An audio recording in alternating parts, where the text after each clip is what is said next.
Bonjour à tous, bienvenue sur les lectures de Blandine, j'espère que vous allez bien. On se retrouve aujourd'hui pour la première vidéo du récap de la semaine. Pour ceux qui ne connaissent pas le récap de la semaine, c'est un rendez-vous que j'ai mis en place depuis la création du blog. Chaque dimanche, je présente mes lectures, mes publications et les réceptions de la semaine. J'ai décidé de le faire aussi en vidéo afin de pouvoir avoir plus d'échanges avec vous. Pour des raisons d'organisation, la semaine n'est pas du lundi au dimanche, mais du samedi au vendredi. Comme ça, j'ai le temps de pouvoir préparer mes articles tranquillement, que ce soit pas la course, sans pour autant louper quelques événements qui auront lieu cette semaine. Côté lecture, cette semaine, c'est pas génial. Il faut dire que lundi, j'ai repris le chemin du travail après 15 jours de vacances et aïe, mon rythme de lecture l'a bien senti.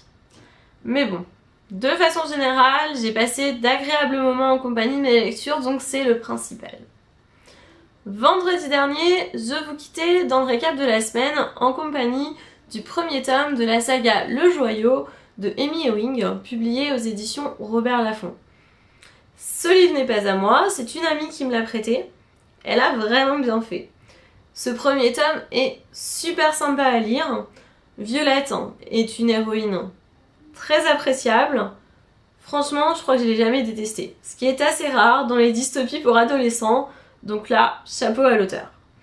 Je ne vous en dis pas plus puisque ma chronique est prévue très prochainement sur le blog.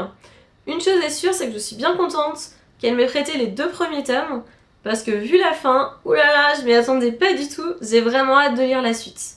Je pense que ça sera pour le mois de mai, mais ça, on verra dans la palme du mois très prochainement. Samedi soir, nouvelle lecture, et une lecture coup de cœur qui plus est. Il s'agit du nouveau livre de Agnès Martin-Lugan aux éditions Michel Lafon. Désolée, je suis attendue. Et oui, ce livre était très attendu, j'avais vraiment envie de le découvrir et je suis contente de l'avoir lu. J'ai passé un super moment en compagnie des personnages mais aussi en compagnie de la plume de l'auteur qui est juste waouh. L'auteur arrive vraiment à bien faire passer les émotions jusqu'au lecteur et moi je trouve ça génial. Je ne vous en dis pas plus, ma chronique arrive très bientôt et vu que c'est un coup de cœur, il est bien possible que prochainement je vous fasse une petite vidéo pour vous parler en détail de ce livre. Mais là, on verra bien, ça va dépendre si j'ai ton temps, donc eh bien, patientons.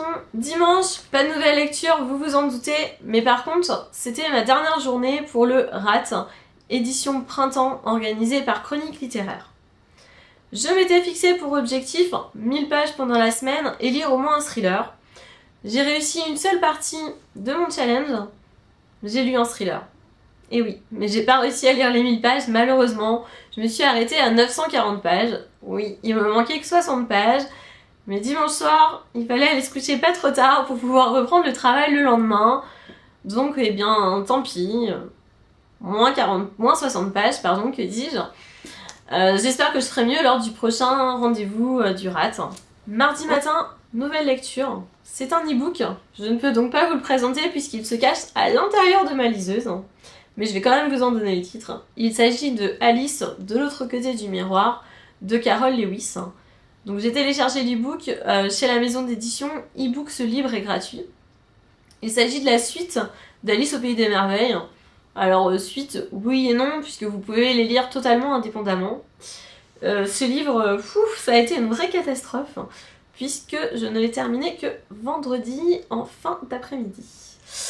Oui, et pourtant, c'est un petit livre, mais malheureusement, je suis pas du tout rentrée dans le délire de l'auteur. J'avais déjà eu du mal avec Alice au pays des merveilles, et alors là, je crois que ça a été totalement pire. Donc je vous en dis pas plus, vous verrez ma chronique assez prochainement, mais je crois que je peux dire que ce livre est une déception. Mais bon, je pourrais dire que je connais la plume de Lewis Carroll, même si, non. Ça fonctionne pas avec Vendredi soir, avant d'aller me coucher, j'ai commencé une nouvelle lecture. Il s'agit du vieux qui ne voulait pas fêter son anniversaire de Jonasson aux éditions France Loisirs. Pour la petite histoire, c'est un livre que je voulais lire le mois dernier, mais cette envie m'a pris un matin aux alentours de 6h30, juste après mon réveil quand je prépare mon sac pour aller travailler. Et j'étais partie à la recherche d'un pocket pas très épais et pas moyen de le trouver. vous comprenez pourquoi, hein, puisqu'il ne s'agit pas d'un pocket, mais d'un piment, et que il est plutôt épais. Donc je pouvais toujours chercher. Et en plus, il était juste au-dessus de ma pile à lire, puisque je savais que j'allais lire prochainement. Donc bon, j'avais pas vraiment les yeux en face des trous, vu l'heure qu'il était. Mais ça y est, c'est parti. Je suis en train de le lire. Je vous en parlerai un peu plus dans le prochain récap de la semaine. Côté publication, c'était une semaine comme les autres, ou pratiquement, puisqu'il y a eu des publications du samedi au vendredi. Avec samedi, les résultats du concours cartes dédicacées par Gilles Milo-Vasseri.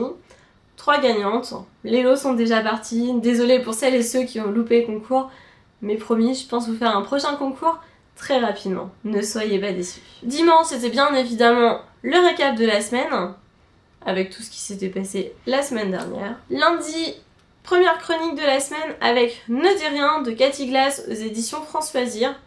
Un livre très émouvant, plein d'espoir, d'incertitude, de tristesse, mais une plume magique. La plume de Cathy Glass est juste géniale. On sent le professionnalisme, mais aussi la femme derrière. Donc c'était vraiment très intéressant de lire les aventures de cette femme qui accueille des enfants qui ont bien évidemment des difficultés puisqu'elle est famille d'accueil. Je vous en dis pas plus, je vous laisse aller voir ma chronique. Mardi, c'était la journée du top 10 avec mes trilogies préférées. Alors exceptionnellement, ce n'était pas un top 10, mais seulement un top 6. Et oui, les trilogies sont finalement assez peu nombreuses. Je vous ai mis donc ma petite liste, vous pouvez le retrouver sur le blog dès maintenant. Mercredi, c'était une journée de sortie. Le 3e épisode du Tueur sans nom de Karine Kerviel aux éditions Mots Écrits a été publié en format e-book. Et oui, un 3e épisode que j'ai beaucoup aimé. On en apprend de plus en plus, que ce soit sur le tueur ou sur notre enquêtrice. J'ai vraiment hâte de lire le 4e épisode pour avoir enfin le dénouement de l'histoire. Jeudi, c'était le portrait chinois et c'est Laurine du blog d'encre et de papier qui s'y est collée. Je vous laisse en apprendre plus sur elle en allant voir ce petit article. Vendredi, nous terminions la semaine en compagnie de Rebecca Keane, le second tome, Pacte de sang, écrit par Cassandra O'Donnell. Un 2e tome passionnant où émotion et action sont au rendez-vous. Je vous laisse aller lire ma chronique. Côté réception, ça va être très rapide aujourd'hui puisque je n'ai rien reçu, rien acheté, on ne m'a rien prêté, zéro nouveauté dans ma palle. Et oui, après une semaine dernière bien chargée, cette semaine, j'ai été sage. Et vous alors, n'hésitez pas à me raconter votre semaine, quels livres vous ont plu, vous ont déplu. Avez-vous reçu de nouveaux livres pour nourrir votre palle? Dites-moi tout dans les commentaires, je suis curieuse. Si vous avez aimé cette vidéo, n'hésitez pas à vous abonner, à commenter, à mettre un petit pouce bleu et pourquoi pas à partager. Je vous donne rendez-vous mardi pour le premier top 10 en vidéo. En attendant, je vous souhaite de belles lectures. Bye bye!